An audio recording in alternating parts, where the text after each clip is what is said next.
Alright, so we've got the co-main event, so Gilbert Burns versus Stephen Wonderboy Thompson. So Wonderboy, he has a 2-inch height advantage and a 3-inch reach advantage. Let's see if he can use it, I guess.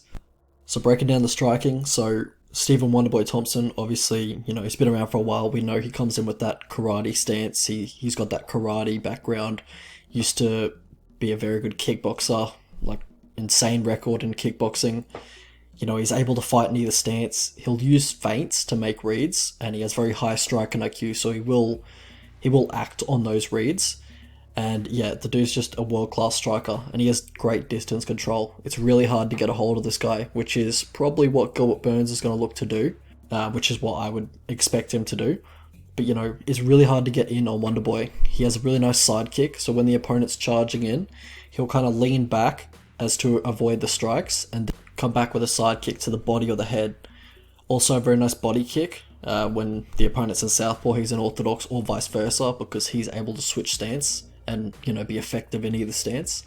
And also if he gets you near the fence, he really likes that spinning heel kick. I think that's what he caught Ellenberger with, or was that a spinning wheel kick? But same difference. But yeah, near the fence, you got to watch out for the spinning techniques of Wonderboy. But Gilbert Burns, his striking has come along too as well. It's come a long way. A lot of it is the overhand right, which I don't think is going to land too much on Wonderboy. But yeah, he has that overhand right. It's generally following the jab, likes to set up the overhand right with that. Also likes to slip a jab and then come back with a big overhand right. He will telegraph these big shots at times, like he takes a huge step in, or he lifts the lead leg up very high when he's committing to a big step in overhand, or a big step in straight right, or a big left hook. So there's a little bit of a tell there. Wonderboy will get the read of that, I'm sure. But it's going to work on these guys like Woodley and Kamaru Usman, who are much more flat-footed. Also, when Gilbert Burns gets in close, he's looking for tight, hard hooks in there. Like he'll just swing left, right hooks. So you got to be careful if you are in close proximity to Gilbert Burns, because he just unleashes in the pocket. And he also has some really nice low calf kicks as well, and I think that's what he's going to want to do to slow down the movement of Stephen Thompson. But Stephen Thompson, he has hands too. He has a nice 1-2. We saw him drop Luque when Luque was trying to close the distance. Thompson hit him with a nice 1-2, dropped him.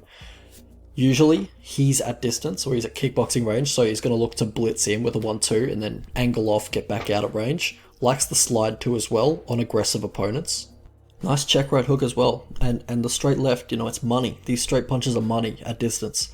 And every time he throws his hands, he's taken his head off the center line, which Gilbert Burns doesn't necessarily do.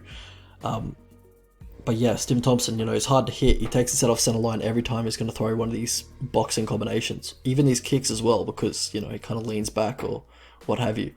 But where Burns can really do some damage, I think, and Burns needs to be super aggressive in this matchup, is try and get Thompson to the cage, because Thompson has his hands low at all times, which is just, standard with the Kempo karate.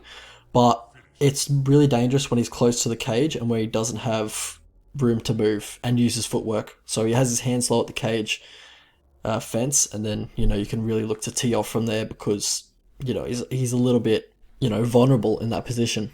But where I think Gilbert Burns probably would have even more success is if he takes the fight to the ground. And he does have a nice reactive double when he slips the right hand of an opponent. He's much less aggro with his top game now. He used to be very, sub-focused and always fishing for submissions and, constantly losing position. But now he's more focused on control and not losing position, which I think is good. And he likes to control opponents against the side of the cage, kind of lean into them. He's quite a big guy, he's quite a compact frame, so likes to make his opponents bear his weight by leaning onto them in the fence, and he's really focused on head placement and just being higher than the opponent, and just try and keep on top of them, make him bear his weight, and just kind of control them. But he's also got super good jiu-jitsu. And how these guys win fights, so obviously Burns, he's a legit Brazilian Jiu-Jitsu black belt, he's super high level on the ground, and he seems to come in with good game plans. He seems to do tape, he seems to do research. He came in with the pressure against Tyron Woodley, which is what you have to do. He came in with a leg kick heavy game plan against Mike Davis, who, is very lead leg heavy as a boxer, and taking the path of least resistance against Alexei Konchenko with the wrestling, so I thought that was good. And for Stephen Thompson, he has great strike and defense, and he has a good chin.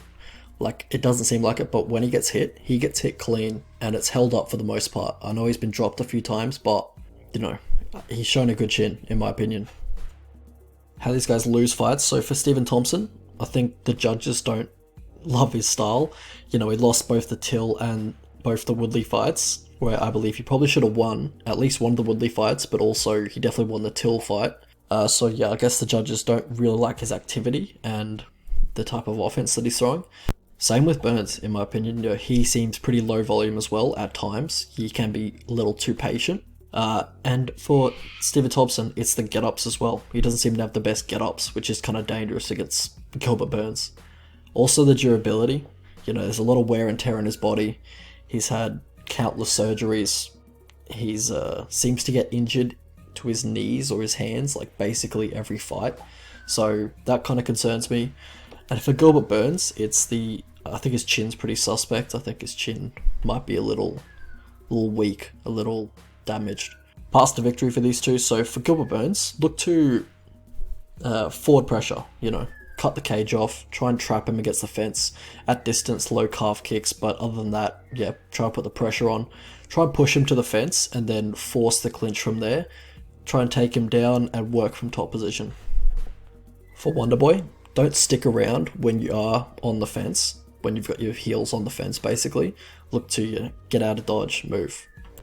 Switch up the stance occasionally, make it hard for him to accumulate damage on that lead leg and in turn, gain momentum in the fight by seeing that you might be injured on that lead leg. So yeah, occasionally switch that stance.